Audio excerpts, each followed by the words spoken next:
Hi, 547 marks, 25,000 rank, 2019. It was NEET cutoff. 134 marks, minimum qualifying needs 2019 in order to take admission abroad. Guys, today we will discuss the most awaited information जो कल से आप wait कर रहे हैं NEET cutoff 2020 and minimum qualifying marks in order to get admission in abroad in any medical university. So are you ready? Hi, this is Dr. Ashu Rawat and you are in the right place if you want to build a successful career in medicine, guys.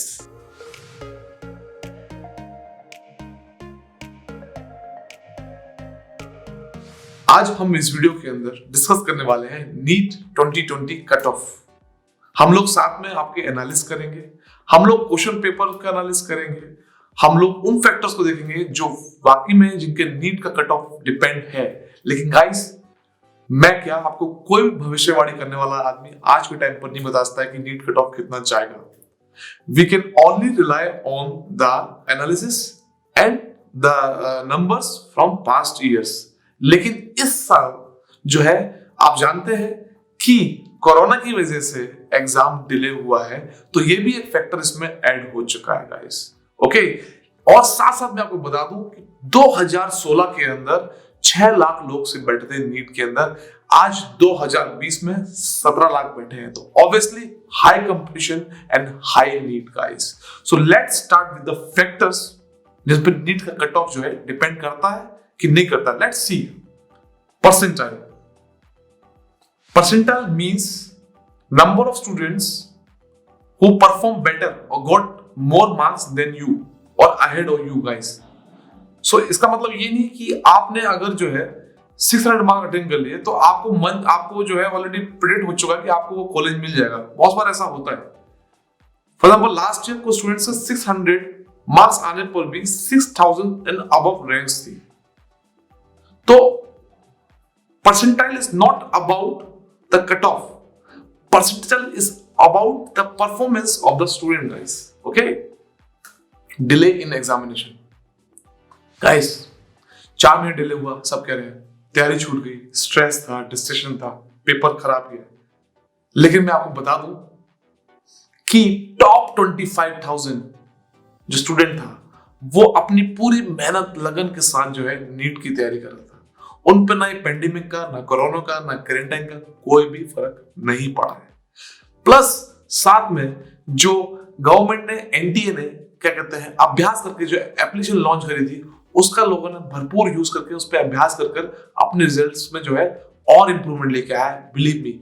और maximum जो syllabus है इस बार examination का जो है NCERT से आया था। इस वजह से जो है कट ऑफ हाई जाने के जो है चांसेस ज्यादा है, ना कि डिले होने की, एग्जाम के डिले होने की वजह से जो है कट ऑफ की जो है रेट कम जाएगी। तो गाइस इस चीज पे बिल्कुल ध्यान दीजिएगा। गाइस अब बात करते हैं एम्स की। आपको पता होगा कि एम्स की जो सीटें हैं इस बार मर्ज हो चुकी हैं। उससे क्या है कि जो एमबीबीएस की सीटें हैं वो भर चुकी हैं। आज के टाइम पे जो एमबीबीएस की अवेलेबल सीटें इंडिया के अंदर वो है 80,555 सीटें। गाइस इस पे जी हाँ फर्क पड़ सकता है, कट ऑफ पर थोड़ी कम हो सकती है, आप समझ रहे हैं, क्योंकि सीट भर चुकी है। लेकिन गाइस आप ये बात को बिल्कुल भूलिए कि अब आपके साथ कंपटीशन में एम्स के तैयारी करने वाले टॉपर्स भी स्टूडेंट हैं जिनकी क्वांटिटी भी छोटी मोटी नहीं है, बहुत ज्यादा है, ठीक है ना। तो आपका कंपटीशन उनके साथ है, तो इस वजह से भी जो है नीट का कट ऑफ जो है बढ़ सकता है गाइस। अब बात करते हैं difficulty level of examination. Guys अगर एग्जाम इजी है तो सबके लिए इजी है, और अगर हार्ड है तो सबके लिए हार्ड है, same as I explain in percentile वाले पार्ट के अंदर। तो गाइस इस बात पे भी बिल्कुल मत ध्यान दीजिए कि एग्जाम इजी आया तो परसेंटाइल जो है हाई जाएगी। अगर एग्जाम जो हार्ड आता तो सबके लिए आता है गाइस आगे बढ़ते हैं। नंबर ऑफ ड्रॉपर स्टूडेंट्स, जी हाँ सबसे मेन फैक्टर जो है यही है। ड्रॉपर स्टूडेंट जो है उनकी क्वांटिटी बढ़ती जा रही है, साल भर बढ़ती जा रही है। और बिलीव मी इस साल 16 लाख लोगों में से जो है मैक्सिमम नंबर जो है ड्रॉपर्स हैं। Obviously dropper students have more chance to qualify NEET और कट ऑफ मार्क्स से ऊपर मार्क्स लेके आना, क्योंकि बहुत साल से प्रैक्टिस कर रहे हैं, एक्सपीरियंस्ड है, टाइम मैनेजमेंट की आदत पड़ चुकी है और मेहनत करने की आदत पड़ चुकी है। At last drop out students जो है फेड अप हो गए हैं बार बार एक ही तरह जो है तैयारी करने के लिए। तो मेरे ख्याल से अगर एक फ्रेशर स्टूडेंट्स को एक अच्छी रैंक मिलती है तो उसके मुकाबले 10 फ्रेशर स्टूडेंट्स सेलेक्ट होंगे इस साल गाइस। तो इस वजह से जो है आपकी कट ऑफ ज्यादा बढ़ सकती है और आपको एक हाई कंपटीशन का जो है सामना करना पड़ता है। अब बात करता हूँ गाइस 2016 की। 2016 में सिर्फ 6 लाख लोग एंटर हुए थे नीट के अंदर। आज 2020 है, 16 से 17 लाख जो है स्टूडेंट एंटर हुआ है। ऑब्वियसली हाई कंपटीशन, ज्यादा क्वांटिटी है तो नीट का कट ऑफ भी जो है ज्यादा ही आएगा। दूसरा गाइस, दिस ईयर गाइस 15,000 सीटें जो है ऐड हुई है, तो ऑब्वियसली इसका जो है फर्क नीट के कट ऑफ पे जरूर पड़ेगा और वो थोड़ा सा कम जाएगा। तो आप देख रहे हैं फैक्टर्स को जो है जो नीट को बढ़ा रहे हैं कट ऑफ को, और फैक्टर्स नीट को कम कर रहे हैं गाइस। अब डिस्कस करते हैं कि एग्जामिनेशन पेपर कैसा आया था। स्टार्ट करने से पहले मैं आपसे रिक्वेस्ट करता हूं कि नीचे दिए कमेंट बॉक्स में जो है कमेंट करें कि आपका एग्जामिनेशन पेपर कैसा आया था। मेरे हिसाब से एग्जामिनेशन पेपर बहुत बढ़िया आया था, इजी आया था, लाइक लास्ट ईयर। खासकर फिजिक्स का, फिजिक्स में जो है बहुत सारे क्वेश्चन ऐसे थे जिनमें 2 आंसर नहीं थे, डायरेक्ट फॉर्मूला बेस्ड थे। लेकिन बहुत से स्टूडेंट जो है डर के मारे जो है उन फॉर्मूला बेस्ड क्वेश्चंस को भी आंसर नहीं कर पाए, इसलिए उसमें उनका लॉस होता है। अब बात करते हैं केमिस्ट्री का जो एग्जाम था बहुत बढ़िया था, इजी लाइक एवरग्रीन। मतलब मैं बोलता हूँ एवरग्रीन, मतलब हमेशा की तरह केमिस्ट्री के जो पेपर था इजी आया था। मोस्टली जो है क्या कहते हैं फिजिकल केमिस्ट्री में से क्वेश्चंस आए थे और डायरेक्ट आपके उसके आंसर थे। और बायोलॉजी एग्जाम अगर हम कंपेयर करें तो लास्ट ईयर से बहुत ही इजी आया था, डायरेक्ट आंसर वाले क्वेश्चंस थे। मैक्सिमम 0% क्वेश्चन थे, 2 आंसर थे जो आपको कंफ्यूज कर रहे थे। और चिंता करने की कोई बात नहीं है, अगर आप कहीं लॉस हो रहा है तो फिजिक्स का जो पेपर आया था इस बार सारी कमी दूरी कर देगा और आपका जो लॉस है उसको कंपेंसेट कर देगा गाइस। तो अगर ओवरऑल देखा जाए तो नीट का जो पेपर था बहुत ही अच्छा आया था, इजी आया था। अगर आप बाकी में डिटरमिनेशन से पढ़े हैं, लगन से पढ़े हैं, तो आपके रैंक आने के चांसेस ज्यादा है। Guys stay tuned with me, क्योंकि वीडियो के अगले पार्ट में मैं ऐसा एनालिसिस देने वाला हूं which will blow your mind. I will talk about also MBBS abroad, and video के आखिरी में आपको बताऊंगा कि अगर किसी कारण से आपके और आपके कंप्यूटर के जो मार्क्स है एक ही तरह के आते हैं तो उस बेस पर किस तरह डिफाइन किया जाता है कि किसको मेरिट लिस्ट में पहले प्रेफरेंस मिलनी चाहिए। तो guys stay tuned with me. Hello guys, अब मैं जो है आपके सामने पिछले 4 साल का एनालिसिस करने वाला हूं, मार्क्स वर्सेस रैंक्स, है ना, कितने मार्क्स पे कितने रैंक्स है। तो इससे जो है आपको आइडिया लग सकता है कि इस साल जो है कट ऑफ कितनी जाने वाली है। तो guys let's start. NEET rank versus marks analysis of the past 4 years. Guys rank 10th पर 2016 में 668 कट ऑफ था, 2017 में 686 था और 2018 के अंदर 680 कट ऑफ था, लेकिन 2019 के अंदर जो था 691 कट ऑफ था।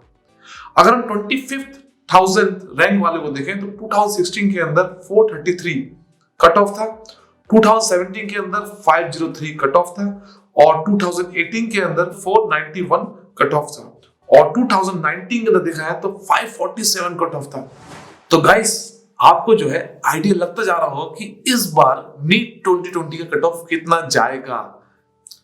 Minimum qualifying marks in order to get MBBS abroad admission. Guys 2019 के अंदर 134 मार्क्स थे मिनिमम क्राइटेरिया एक किसी भी एमसीए रिकॉग्नाइज्ड मेडिकल यूनिवर्सिटी में जो कि अब्रॉड में है वहां एडमिशन लेने का। तो गाइस इस बार नीट कट ऑफ कितना आएगा, मिनिमम मार्क्स कितने आएंगे जिससे कि आपको क्वालिफाई माना जाएगा। तो गाइस मैं आपको बता दूं ये परसेंटाइल के बेस पर गिना जाता है। जनरल के लिए 50 परसेंटाइल है और एसटी एससी ओबीसी के लिए 40 परसेंटाइल है। गाइस परसेंटाइल क्या होता है, मींस गाइस अगर 17 लाख लोग बैठे हैं तो उसमें से 50% लोग जो अच्छे मार्क्स लेके आएंगे और 50% लोगों से उसको हम 50% में मानेंगे। तो आपको दुखी होने वाली बात नहीं है, क्योंकि मैक्सिमम आप जो लोग मेरा वीडियो देख रहे हैं आप जो है क्वालिफाइंग कैटेगरी वाले हैं। ओके गाइस, इसलिए आपके सामने जो है दरवाजे बंद नहीं हुए हैं, आपके सामने ऑप्शन अभी भी खुले हैं। अब्रॉड मेडिकल एजुकेशन, एक अच्छी सी एमसीए रिकॉग्नाइज्ड यूनिवर्सिटी में आप एडमिशन ले सकते हैं अपने बजट के अनुसार। आपको दुखी होने वाली बिल्कुल बात नहीं है। अगर आपका प्राइवेट के कॉलेज में सीट आया था उसके 2 साल खर्चे में आप एब्रॉड के अंदर पूरा एमबीबीएस करके आ सकते हैं। और खुशी की बात गाइस ये है कि अब 2022 से नेक्स्ट 22 से जो है नेक्स्ट एग्जाम इंप्लीमेंट हो रहा है, जहां पर Indian medical graduates and foreign medical graduates जो है उनको एक इक्वल प्लेटफॉर्म पे अपनी नॉलेज को प्रूव करना पड़ेगा और उस एग्जाम को क्वालिफाई करना पड़ेगा रजिस्ट्रेशन और लाइसेंस लेने के लिए, इंडिया में प्रैक्टिस करने के लिए गाइस। इसलिए आपके सामने दरवाजे बंद नहीं हुए हैं, आपके सामने दरवाजे खुल गए हैं। और बिलीव मी, आज मैं आपको कह रहा हूं, टॉपर लोग जो मेरा वीडियो देख रहे हैं और जो लोग दुख मना रहे हैं कि वो अपने रैंक लेके नहीं आ पाए, तो उनको दुखी होने की बिल्कुल जरूरत नहीं है, रिग्रेट होने की बिल्कुल जरूरत नहीं है गाइस। अगर आप नीट क्वालिफाई कर गए तो आप जो है एमबीबीएस एब्रॉड एडमिशन के एलिजिबल हो जाएंगे और किसी भी अच्छी सी एमसीए रिकॉग्नाइज्ड यूनिवर्सिटी में एडमिशन ले सकते हैं गाइस। 2019 के अंदर जो है मिनिमम नीट क्वालिफाई मार्क्स थे एमबीबीएस एब्रॉड के अंदर एडमिशन लेने के लिए, वो थे 124 फॉर जनरल कैटेगरी और 107 थे फॉर एसटी, एससी, ओबीसी। तो इस बात को ध्यान रखिएगा कि इस बार के नीट के कट ऑफ जो मिनिमम क्वालिफाई मार्क्स हैं थोड़े से ज्यादा हो सकते हैं एज कंपेयर टू 2019, क्योंकि इस बार 13 लाख लोगों के कंपैरिजन में 16 लाख लोग जो है एग्जाम दिए हैं गाइस। तो इस बात को ध्यान रखिएगा। लेकिन मैं आपको विश करता हूं कि आप इजीली नीट क्वालिफाई कर सकेंगे और अपने सपने को पूरा कर सकेंगे। अब बात करते हैं गाइस ऑल इंडिया कोटा की, जो कि 15% है, स्टेट कोटा की जो कि 85%, इसमें स्टेट कॉलेज और सारे प्राइवेट कॉलेज आते हैं। साथ में इस बार 80,555 नीट में जो है एमबीबीएस सीट की अवेलेबल की गई है, जिसमें आप कंपटीशन फाइट कर रहे हैं गाइस। और साथ में जो है मैं आपको बहुत ही इंपॉर्टेंट इंफॉर्मेशन बताना चाहता हूं गाइस कि अगर किसी कारण से 2 लोगों के एक ही जैसे मार्क्स आए हैं तो उनमें से किसको मेरिट लिस्ट में पहला प्रेफरेंस मिलेगा, उसके बहुत सारे फैक्टर्स हैं, उसके बहुत सारे क्राइटेरिया हैं। सबसे पहला है उनके बायोलॉजी के मार्क्स चेक किए जाएंगे। अगर जिस स्टूडेंट के बायोलॉजी के मार्क्स ज्यादा होंगे उसको मेरिट लिस्ट में पहले प्रेफरेंस मिलेगी। अगर बायोलॉजी में मार्क्स एक जैसे हैं तो कोई टेंशन वाली बात नहीं है। अगर फिर देखा जाएगा केमिस्ट्री के मार्क्स कितने हैं, अगर केमिस्ट्री में मार्क्स किसी एक के ज्यादा है तो उसको प्रेफरेंस मिलेगा मेरिट लिस्ट के अंदर। अगर एक जैसे है तो फिर थर्ड क्राइटेरिया कि नंबर ऑफ इनकरेक्ट आंसर, जिसने सबसे ज्यादा इनकरेक्ट आंसर जो है दिए होंगे उसको जो है मेरिट लिस्ट में नाम नहीं दिया जाएगा, बल्कि जिसने सबसे ज्यादा करेक्ट आंसर दिए हैं उसको मेरिट लिस्ट में प्रेफरेंस दिया जाएगा। गाइस अगर वहां पे भी गाड़ी रुक जाती है तो एज में जो सबसे बड़ा है उसको जो है प्रेफरेंस दिया जाएगा। तो गाइस ध्यान रखिएगा और भगवान से जो है दुआ करिएगा कि जो है आपके नंबर किसी साथ एक जैसे ना आ जाए, और आ जाए तो आपका ही नाम मेरिट लिस्ट में आए। गाइस अब जो है इन शॉर्ट सारे एनालिसिस करते हैं नीट 2020 कट ऑफ का। नीट 20 कट ऑफ बढ़ सकता है due to increase in number of students, increase in number of drop out student. Okay guys ध्यान रखिएगा, नीट 220 कट ऑफ नीचे जाता है due to increase of seats, है ना, सीट के नंबर बढ़ने की वजह से, और जो है एम्स की सीट है नीट में मर्ज होने की वजह से। तो गाइस इस बात को जो है ध्यान रखिएगा। ये मेरा एनालिसिस था और मैं आपको फिर भी जो है एक सेशन देता हूं कि आपको नीट के रिजल्ट तक का वेट करने का, जो कि बहुत ही जल्दी आने वाला है ना, सितंबर के एंड के अंदर। तो नीट के रिजल्ट साथ एनटीए जो है आपको जो है एक कट ऑफ भी देगी जो वाकई में रियल होगी। और जो है आपको मैं इस समय सेशन देता हूं कि आप जो है इस समय रिलैक्स रहकर रहे, अपने जो है जितनी मेहनत करी है और जितनी रातें बिना सोए बिताई हैं, अभी जो है रिलैक्स करें और फॉरेन के अंदर जो है अच्छे ऑप्शंस सर्च करने की जो है तैयारी स्टार्ट कर लीजिए, रिसर्च वर्क स्टार्ट कर दीजिए, क्योंकि बहुत सारी यूनिवर्सिटी है फॉरेन के अंदर, लेकिन आपको उसमें से आपके लिए सबसे बेस्ट यूनिवर्सिटी चुननी है। गाइस अगर आपको मेरी वीडियो अच्छा लगा तो नीचे दिए कमेंट बॉक्स में जरूर कमेंट करिएगा, और अगर आपको कोई भी इंक्वायरी चाहिए रिगार्डिंग एमबीबीएस अब्रॉड एडमिशन तो doctor Ashu Rawat is always helping to find the best medical university abroad. Okay guys, see you, take care.